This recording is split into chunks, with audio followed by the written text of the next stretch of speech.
how you can make money in the federal government space, even if you're broke. I, unfortunately, have a lot of experience with being broke.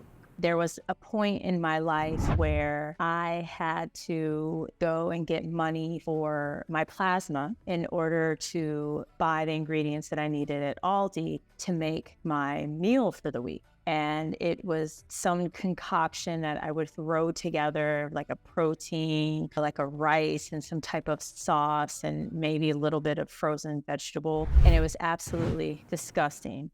But getting that $25 is what I needed to help get by, because all of my money went toward my expenses. And at that time, there was no Twitter, no TikTok, no Instagram. Thankfully, for each and every one of you here today, you have the number one thing that's needed to make money in the government contracting space, even if you're broke. As long as you have some device, you are able to make money. Vast majority fast food restaurants, hotels have free guest Wi-Fi.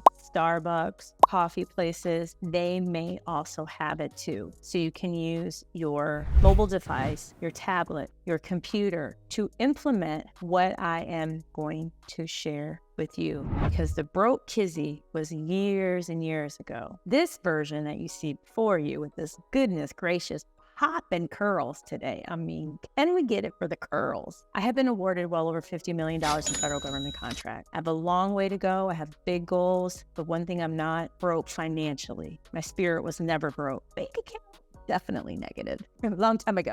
What you have that most government contracting professionals don't is your time. So what you're looking to do is figure out, and I'm going to show you how to do it, to use your technology to trade your time to help a federal government contractor. You're going to go into LinkedIn. LinkedIn is a great resource. It shares everything there is to know about a person professionally. And you can go in there and start to see and take note of all the federal government contracting companies. You can search by space, industry, you can look into government, you can really start to drill down and you'll start to see different names. I encourage you to focus in on what the federal government considers a small business. Do not contact a Lockheed Martin, a Boeing. Do not do that. Not for the premise of what I'm to share with you. You need to contact a business owner like myself. There have been multiple times where I've received emails, DMs, in which someone has reached out and said, hey, here's my resume. I would love to help you with marketing or with admin work, or I would love to train for you. What may have you. The fact that they took the time to reach out to me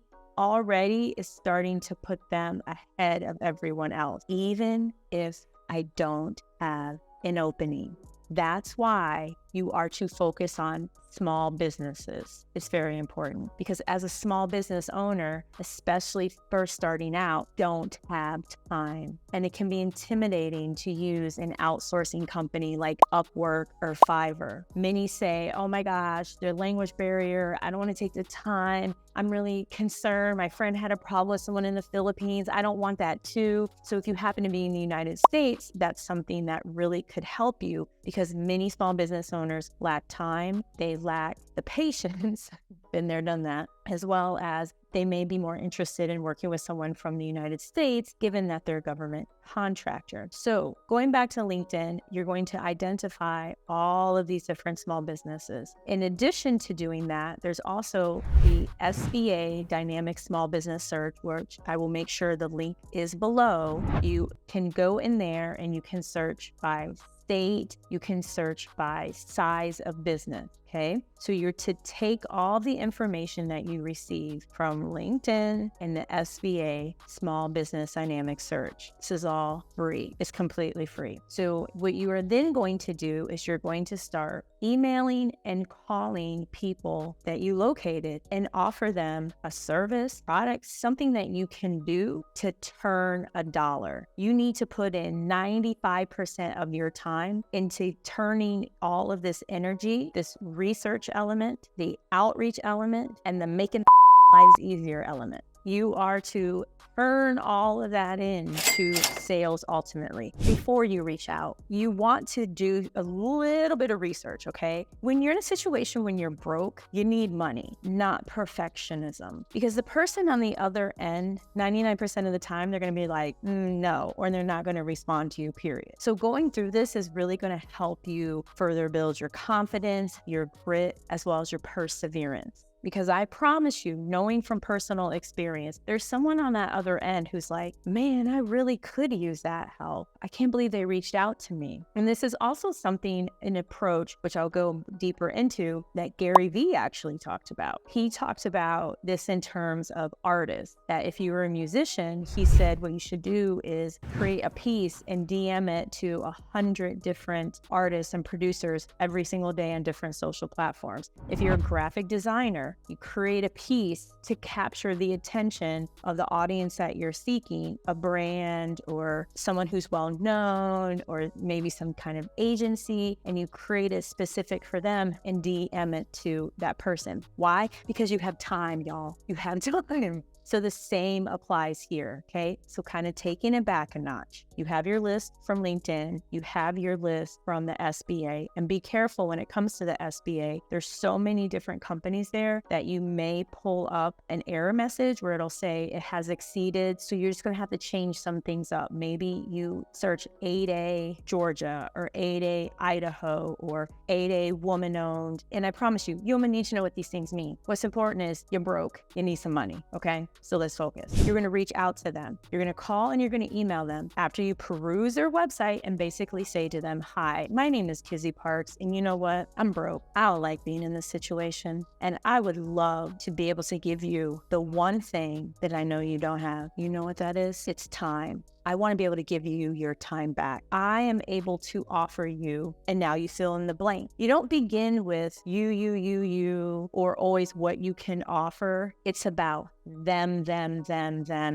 me, the small business owner, if I'm putting on that hat. That's who it's about. So what is it you can offer them? You have to ask yourself that. If you're broke, you're like, I'll offer you any damn thing. What do you need? I'll figure it out, right? Is it answering phones? Is it doing research for them? Is it helping them with their email? Is it graphic design? Is it writing? Is it recruiting? Is it something with staffing? Who knows? Your goal with the emails and the phone calls are not to come out of it, oh yes, that's great. You're gonna pay me $25 an hour and I'm gonna start like right now. Oh my God, I can't believe it. Amazing. No, that's not gonna happen. Trust me, it ain't gonna really happen like that. Here's what is going to happen. It opens the door for you to have a conversation so they can really get to know you and realize, man, this is not a scam. Feel free. Throw me under the bus. I don't care because I know this works because I've also done it in my life too. Reaching out pays off. So you're going to get that meeting. Preferably you want a Zoom meeting if you can do it, you know? Because if you're broke, you may be in your car. Maybe Zoom isn't really working on your phone. At a minimum, you want to have a phone call with this person and over the phone, be able to just convey, hey, I've learned these things about your business. You want to make sure you sound knowledgeable about them and their business. I really love the fact that you're a government contractor. This needs to be genuine. If you have any kind of issues with the United States, hopefully you are not even watching this video. You need to ask them, how could I be of help? Here are some ways in which I know I can be of help to you. And you start to lay those things out there. With the internet, there's so much information that you can find out about people. And in addition to honing in on here's what I'm able to offer you, I'm 1,000% confident you're also going to be able to hone in on where you have some similarities. So you can say, oh, wow, I also used to live in Indiana, or, I have a sibling who now lives in California. I saw you went to school in California, or, do you have children? Oh, wow, I have 3 children. Right? So you also want to connect at a personal level with them because you want them to like you and to trust you and want to take a chance on you. Because especially when you're broke, trying to go in and think, oh my gosh, I just know it. I'm going to be able to land this multi-million-dollar contract with the Army or the Navy or the Air Force and I won't be broke anymore. No. It's not going to work like that. It's not. I promise you, it's going to be faster if you reach out to a small business owner, because what is one thing we have going on right now is there's a lot of openings. There's the whole quitting while working, which, I mean, back in the day, I kind of worked like that. But the point is, many small business owners are frustrated. And if you're in a situation where you're broke, you feel like you're broke, because you're not broken. Please know that you are not broken at all. Reaching out to a small business owner is going to provide the fastest way for you to bring in some money. It's going to require you to do the upfront research, for you to really be able to sell yourself over the phone and via email, for you to really be able to offer them a solution that's going to make their life easier, period. And what's really amazing about doing things like this is most people won't. They're just not going to, because we believe there's a faster, better way, right? It's like weight loss. Oh, I'll just get gastric. Hey, why not? If that's what you want to do, but does that automatically lead to long-term weight loss or skinniness? I always say skinniness. I'm like, oh, I can't wait to be skinny. The answer is no, of course it doesn't. And so shortcuts aren't going to really work when you're in this space of desperation, because often that happens when you're broke, you're desperate, you feel maybe a little defeated. And I promise you, you are not broken. There is another person over there. There's a small business owner who's like, oh my gosh, I've been waiting for someone like you to contact me. This can't be real. I promise you, because I've been there. And I welcome when people reach out to me and say, hey, what can I do for you? And I already know what you're thinking. What can I do for you, Dr. Parks? Listen, y'all, right now I'm pretty good. Okay. Like I'm pretty good. Unless you have an extreme sales background and you really love the Grant Cardone approach to sales. If that's you, then definitely contact me. But otherwise, please reach out to other business owners. I promise you, there's tons of them throughout the United States. And I appreciate y'all. I know this is a lot of information. It may not have been the cleanest, the most concise. So subscribe, y'all. Hit the notification button. Thank you all so much for your comments. I love you all so much. Until next time, everything is possible.